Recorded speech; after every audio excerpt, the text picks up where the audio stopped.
Magandang umaga. Nandito po ngayon ako sa aking ginagawang palagiang paglalakad.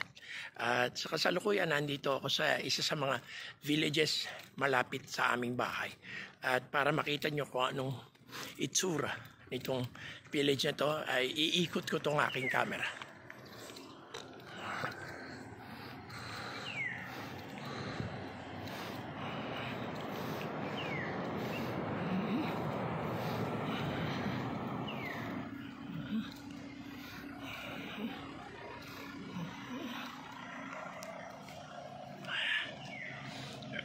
So kahapon nakapagtapos tayo ng 14,586 steps.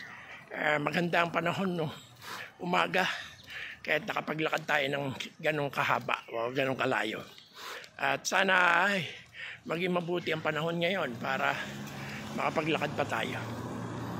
At tingnan natin kung saan ako makakabot. Okay? See you.